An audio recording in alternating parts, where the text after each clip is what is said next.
Olá, seja muito bem-vindo. Para quem não me conhece, eu me chamo Tainá, sou consteladora familiar, terapeuta sistêmica e nesse vídeo aqui eu quero esclarecer uma dúvida que eu já recebi há algum tempo, tá? E agora surgiu um novo assunto que eles estão conectados e eu quero esclarecer esses pontos aqui para vocês, que é sobre adoção, né? Sobre reprodução assistida, sobre inseminação, né? Com doador de esperma ou também a famosa barriga de aluguel. Como que isso é visto na constelação familiar, né? E qual que é o efeito dessas práticas no sentido do fluxo da vida. Então, primeiro, o que eu quero que você entenda? Quando a gente fala de constelação familiar, a constelação vai olhar para onde?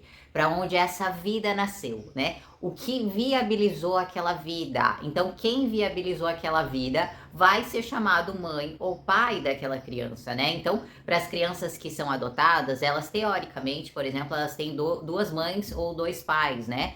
Por quê? Porque alguém foi quem viabilizou a vida e, inevitavelmente, por circunstâncias adversas, não conseguiu criar, sendo porque não tinha condições financeiras para isso, ou não tinha condições emocionais para isso, tá? Mas a constelação sempre vai olhar para a pessoa que foi a responsável para aquela vida existir. E quando a gente fala de adoção, né, o Bert Hellinger tem um cuidado muito grande em relação à prática de uma adoção. Porque o que acontece? Quando uma família ela vai adotar uma criança, muitas vezes ela tá motivada e ela tá olhando não para as necessidades daquela criança em si, para a necessidade que aquela criança tem. E entendendo com um olhar amplo de que aquela criança, querendo ou não, ela pertence já a um sistema familiar. Ela tem pertencimento na família de origem dela, só que ela não pode ser criada por aquelas pessoas. E o que os pais adotivos geralmente eles fazem? Eles simplesmente excluem as pessoas que deram a vida àquele ser. E por que eles fazem isso? Porque eles estão olhando não para a necessidade que aquela criança tem, né, de pertencer ao seu sistema próprio também, mas as suas próprias necessidades de ter um filho, né? Quando muitas vezes esse casal não pôde ter, né? Tem algum tipo de impotência, tem alguma impossibilidade, tem alguma questão física, né?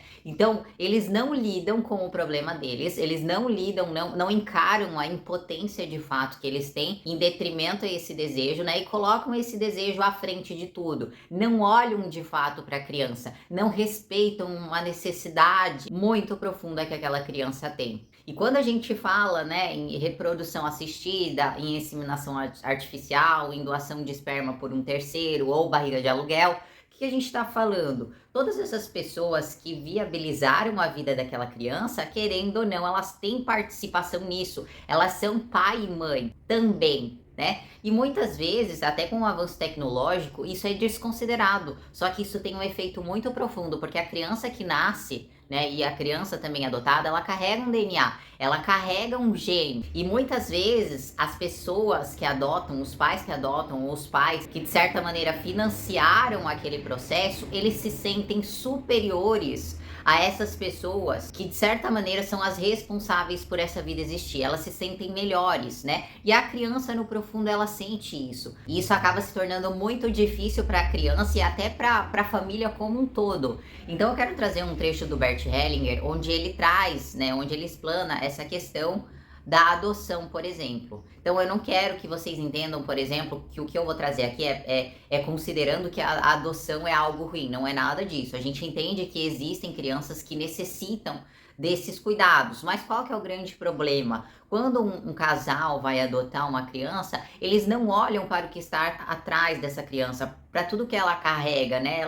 Eles não olham com gratidão, na verdade, a esses pais biológicos que viabilizaram a oportunidade para eles também serem pais. Eles não enxergam para além de tudo isso, muito pelo contrário, eles excluem e fazendo isso eles interrompem na criança um fluxo importante de vida. E aí quando uma adoção acontece motivada, né, por motivos levianos nesse sentido, muitas vezes a família, ela começa a se desintegrar. Então o Bert Hellinger, né, dentro das suas constelações, dentro dos fenômenos que ele observou, ele percebeu que muitas vezes quando uma mãe, né, que tem um problema de infertilidade, por exemplo, ou o pai que tem ou, né, o casal em si, o pai tem um problema de infertilidade e essa mulher motivada por um desejo de ser mãe, né, querendo a todo custo que isso aconteça, vai lá e adota uma criança nesses termos, muitas vezes ela acaba sacrificando o casamento em detrimento dessa criança. Por quê? Porque quando eu não olho para a impotência da situação, quando eu não olho para a realidade como ela é e eu rejeito, na verdade, aquilo que o outro pode me entregar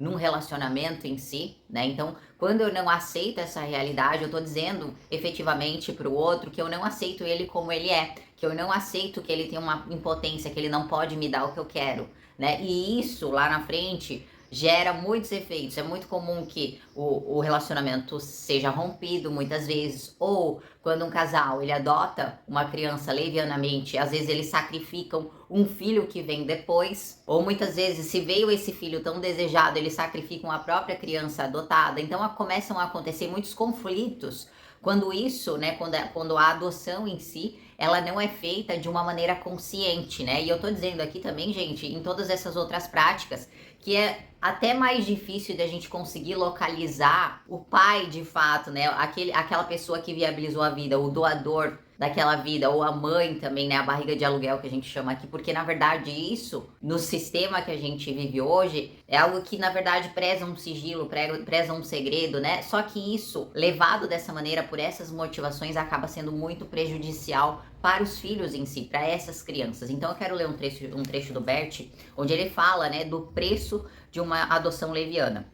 Quando acontece algo assim, uma adoção feita de forma leviana, onde não se faz sequer uma tentativa de localizar o pai, quanto mais de reconhecer-lhe algum direito ou responsabilidade, paga-se caro com isso. Nesse caso aqui, no exemplo que ele traz, né, a mulher imediatamente ela sacrifica o seu marido, seu próprio marido, pela criança. Esse é o preço que se paga por esse tipo de adoção. Nessa estrutura, nessa família, o marido não tem chances e inevitavelmente irá embora. Então, na verdade, gente, a gente precisa ter muito cuidado com essas práticas, né? E agir de uma maneira mais consciente e entender que a vida é algo muito importante para a gente tratar de maneira leviana nesse sentido, né? Então, é muito importante que, por exemplo, os pais que decidem adotar uma criança, eles façam isso com bastante consciência de que eles estão fazendo isso pelo filho e não motivados por uma necessidade que eles têm, né? Depositando nesse filho um lugar de preencher algo para eles, um lugar de satisfazer alguma necessidade deles. Afinal de contas, né, quando a gente tem um filho de fato, a gente precisa ter consciência de que esse filho é que precisa ter as suas necessidades atendidas. Ser pai ou mãe